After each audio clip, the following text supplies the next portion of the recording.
guys and gals, Nary here from Drake Wing Gaming, sending me on Twitter, The Gaming Dragon. Today I'm coming back at you with the Let's Play episode of Tennis Ace, June's Path. So y'all, let's go ahead and jump right back into it, shall we? Alarm chain, you are up, and let's go! Alright. On the very first curve, the first thing I notice is Jen accelerating even more, and we were clearly told to slow down for the curves. He tries to go for a drift, but ends up spinning out of control instead. The sides of the track are surrounded by a bunch of foam blocks chained together into a single bendable piece. Once he crashes, the wall sort of deforms around his cart and absorbs the impact. Probably not a bad idea. Adding some sort of cushioning to the track will help keep people from getting hurt. God forbid their walls are made of car tires stacked on top of each other instead. As soon as you hit them, they might all collapse on top of you, and I shudder to think of the damage. Having never gone karting before, I'm being extra careful to avoid a fate like Jen, so I'm going a bit on the slow side. Meanwhile, Jen is right ahead of me, being another careful? Being another more careful if slightly more experienced driver. Victor and Sora are both speeding ahead and trying to just straight up win without caring about crashing, though they are still noticeably more careful than Jen. Kumagawa and June are both at the very back, going super turdily and just, enjoying the scenic view? Frankly, I don't see the point to driving if you're going to go that slow. And there's the random person that's also in the track with us. He's currently right behind me and doesn't seem to be making much of an effort to pass me by. I have to say, the feeling of the wind on my face and having my fur and clothes flutter against it is really nice. I didn't know going this fast could be so much fun. Maybe I could try going a little faster. And that's how you die. No. Okay. I step on the gas pedal and decide to ramp up my speed a little. Hey! I briefly hear Jen's voice as my vehicle goes past him. I begin to gain on him. Victor and Sora are both really far ahead by now, and I'm not sure I can gain on them before the end of this lap at least. I also don't want to know what Jen and I ended up crashing, because he's now dead last thanks to that. Behind me, I hear the sound of motors revving up even more, and with a quick glance behind, I see that those in the back decided to accelerate in response to my sudden burst of speed. Jen is right on my tail with Kumagawa and June right behind him. The eighth driver seems content. The eighth driver just seems content to just keep pace and let everyone else pass him by without a care. Probably thinking it's not worth it to risk going faster. Then again, he looks younger than us, so maybe he's just scared to go too fast. We reach a curve and everyone slows down to keep from losing control. June manages to overtake both Kumagawa and Jen by doing a tight curve and rides right next to me. Yuichi-san, I'm gonna beat you! He steadily gains on me, going for the tightest possible curves every time. By the time we finish our third lap, June is pressed right up against me, and I'm at risk of being left behind. Well, I don't think I can get past the other two currently contending for first place. Beating June is the difference between a podium finish and fourth place. Even though there isn't really a podium here. He's really close to me, so maybe if I cut him off on one of the curves, I might force him to slow down? No. Cut him off, asshole. Even though the daredevil inside me wants to do it, it could be dangerous. If June didn't react fast enough, he could crash onto me, and that could be pretty ugly. I don't want to risk our safety just for a silly race. We go through the curve as I expected, June once again makes it as tightly as possible, managing to pass me by. He lifts an arm out of his cart and waves at me. Bye-bye! He accelerates further and manages to gain a sizable lead over me, despite being among the latest racers at the start. Well, coffee time? By the time we reached the finish line, June solidly placed himself in third place, getting really close to passing by Victor for second. We all step out of the course, chatting excitedly among ourselves. That was really fun! You're just being smug because you finished in third. What? Of course not. I was having fun. When I was last place. Besides, what kind of loser feels smug over third place? Pfft. Said the loser who finished in last. Hey!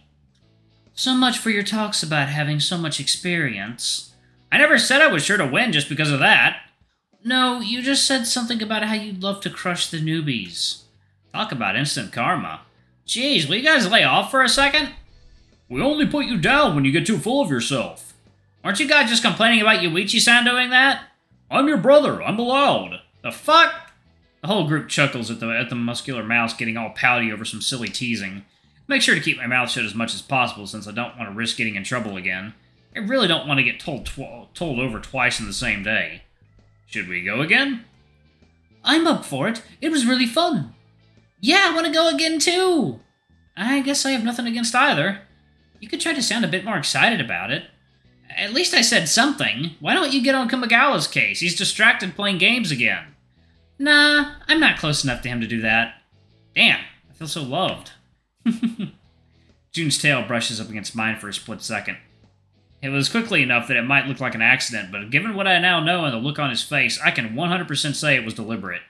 Alright, it's decided then. Let's get back in line, and this time I'm not getting last place again. If I were you, I'd aim for not crashing instead. That much is implied. A few hours later, by the time we reached the baseball cage, the sun had already begun to set. The orange light paints the sky above us and covers the streets with a bright, blinding glow. To my amusement, I noticed that June's fur somehow gets even more bright orange under the direct light of the settling sun. Oh, wow, this place is a lot more empty than I thought. Thank God for that. Now, can you let go of my arm, please? Right. The streets had gotten much busier by the time we left the karting venue, as most people were starting to leave work. June had a small freak-out in the middle of the crowd like he usually does. At least he's getting kind of better at those. He didn't go incoherent or catatonic or anything.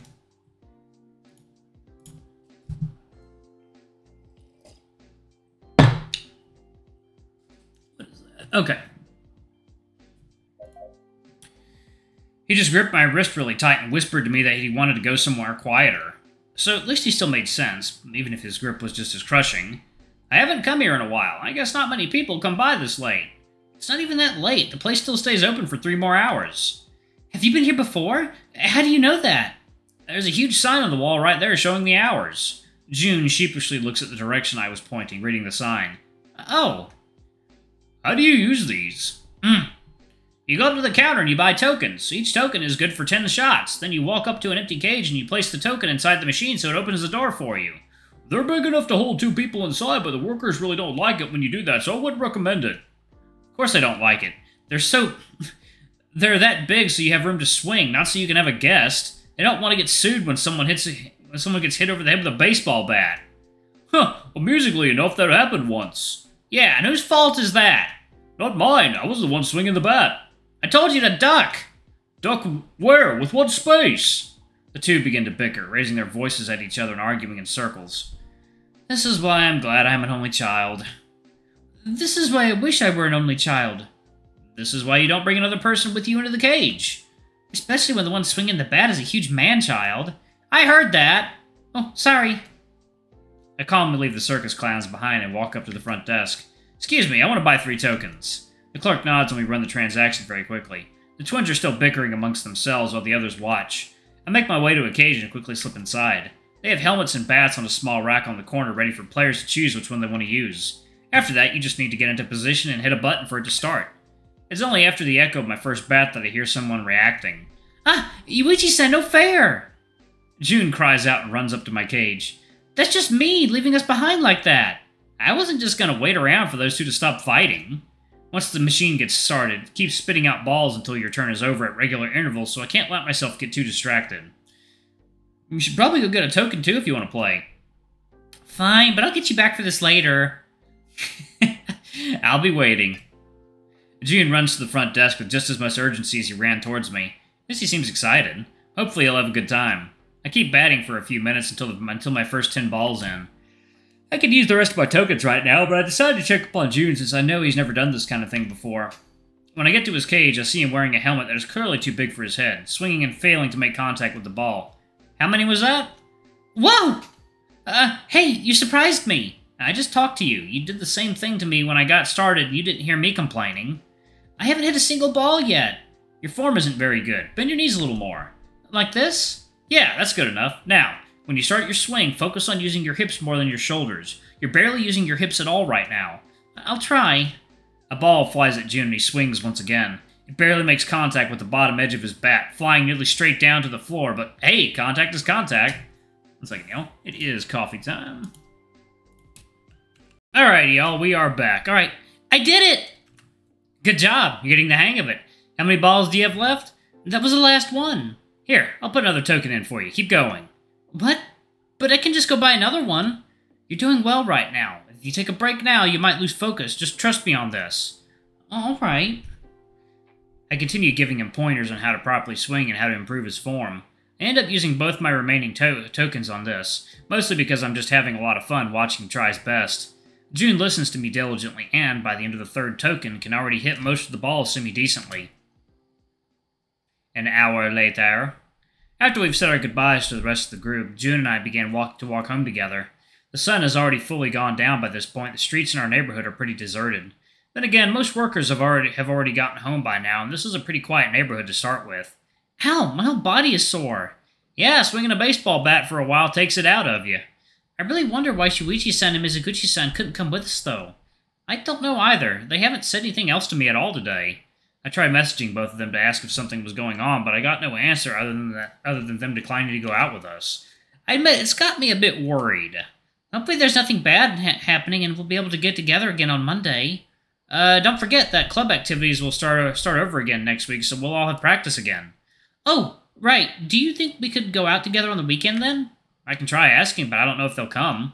I'd appreciate it if you did anyway. Sure, I'll let you know if they answer me. If they say no, how about you just come over to my place? You wanted to watch me play piano again, right? Oh yeah, I forgot I said that. I'd be happy to put on a little show for you, then we could go out or do whatever it is you want. June's tail brushes up against my backside, quickly touching the back of my thighs and rustling against my own tail. I feel a bit embarrassed by the touch, but I don't mind it. I'm starting to warm up to it, I think. We reached the front gate of his house, signaling the end of our little adventure through the neighborhood. We both stopped, looking at the lights of the house for a few seconds before speaking again. All right, here we are. I've delivered you safe and sound. Thank you. I'll talk to you later, okay? Of course. Of course. I watched June unlock his house and stepped inside. Once the doors closed behind him, I began to walk away myself. June 12th. Monday.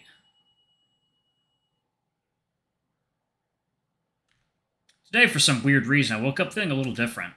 Even though mornings don't come to me very easily, I woke up today feeling light. I was even humming a few songs while I got ready for school. Alright, y'all, I'm going to go ahead and pause it right there. Alright, thank y'all so much for watching. Don't forget to like, comment, subscribe, ring that notification bell. Alright, I love you all, and I'll see y'all in the next video. Bye-bye!